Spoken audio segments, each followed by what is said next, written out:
दोस्तों, आज की कहानी है आखिरी उम्मीद। एक बार एक आदमी रेगिस्तान में कहीं भटक गया। उसके पास खाने पीने की जो थोड़ी बहुत चीज़ें थीं वो जल्द ही ख़त्म हो गई और पिछले 2 दिनों से वो पानी की एक एक बूंद के लिए तरस रहा था। वह मन ही मन जान चुका था कि अगले कुछ घंटों में अगर उसे कहीं से पानी नहीं मिला तो उसकी मौत पक्की है। पर कहीं न कहीं उसे ईश्वर पर यकीन था कि कुछ चमत्कार होगा और उसे पानी मिल जाएगा। तभी उसे एक झोपड़ी दिखाई दी। उसे अपनी आंखों पर यकीन नहीं हुआ।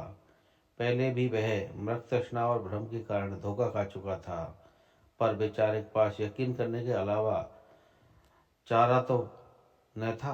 आखिर ये उसकी आखिरी उम्मीद थी। वह अपनी बची कुची ताकत से झोंपड़ी की तरफ रेंगने लगा। जैसे जैसे करीब पहुंचता उसकी उम्मीद बढ़ती जाती और इस बार भाग भी उसके साथ था। सचमुच वहाँ एक झोंपड़ी थी, पर यह क्या, झोंपड़ी तो वीरान पड़ी थी, मानो सालों से कोई वहाँ भटका न हो। फिर भी पानी की उम्मीद में आदमी झोंपड़ी के अंदर घुसा। अंदर का नज़ारा देख उसे अपनी आंखों पर यकीन नहीं हुआ। वहाँ एक हैंडपंप लगा था। आदमी एक नई ऊर्जा से भर गया। पानी की एक एक बूंद के लिए तरसता वह तेजी से हैंडपंप चलाने लगा। लेकिन हैंडपंप तो कब का सूख चुका था। आदमी निराश हो गया। उसे लगा कि अब उसे मरने से कोई नहीं बचा सकता। वह निडाल होकर गिर पड़ा। तभी उसे झोपड़ी के छत से बंधी एक पानी की बोतल दिखाई दी। वह किसी तरह उसकी तरफ लपका। वह उसे खोलकर पीने ही वाला था कि तभी उसे बोतल से चिपका एक कागज दिखा। उस पर लिखा था, इस पानी का प्रयोग हैंडपंप चलाने के लिए करो और वापस बोतल भरकर रखना नहीं भूलना। ये एक ऐसी अजीब स्थिति थी। आदमी समझ नहीं रहा था कि वो पानी पिए या उसे हैंडपंप में डालकर उसे चालू करे। उसके मन में तमाम सवाल उठने लगे। अगर पानी डालने से भी पंप नहीं चला, अगर यहाँ लिखी बात झूठी हुई, और क्या पता जमीन के नीचे का पानी भी सूख चुका हो। लेकिन क्या पता पंप चल ही पड़े। क्या पता यहाँ लिखी बात सच हो। वह समझ नहीं पा रहा था कि क्या करे। फिर कुछ सोचने के बाद उसने बोतल खोली और कांपते हाथों से पानी पंप में डालने लगा। पानी डालकर उसने भगवान से प्रार्थना की और पंप चलाने का 1, 2, 3 और हैंडपंप से ठंडा ठंडा पानी निकलने लगा। वो पानी किसी अमृत से कम नहीं था।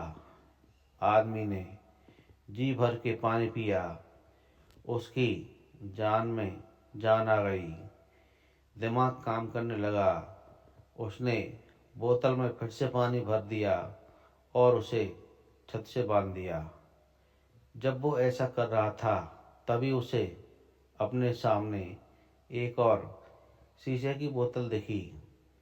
खोला तो उसमें एक पेंसिल और एक नक्शा पड़ा हुआ था, जिससे रेगिस्तान से निकलने का रास्ता था। आदमी ने रास्ता याद कर लिया और नक्शे वाली बोतल को वापस वहीं रख दिया। इसके बाद वो अपनी बोतलों में पानी भरकर वहाँ से जाने लगा। कुछ आगे बढ़ा तो फिर उसने एक बार पीछे मुड़कर देखा। फिर कुछ सोचा और वह कुछ सोचकर वापस उस झोपड़ी में गया और पानी से भरी बोतल पे चिपके कागज को उतार कर उस पर लिख दिया, मेरा यकीन करिए ये काम करता है। दोस्तों, ये कहानी जीवन के बारे में हमें बताती है कि बुरी से बुरी स्थिति में भी हमें उम्मीद नहीं छोड़नी चाहिए। और इस कहानी से हमें ये भी शिक्षा मिलती है कि कुछ बहुत बड़ा पाने से पहले हमें अपनी ओर से भी कुछ देना होता है। जैसे उस आदमी ने नल चलाने के लिए मौजूद पूरा पानी उसमें डाल दिया। तो दोस्तों, आपको ये कहानी कैसी लगी कृपया मुझे कमेंट करके ज़रूर बताएं और मेरे चैनल को लाइक शेयर एंड सब्सक्राइब ज़रूर करें। थैंक यू दोस्तों, धन्यवाद।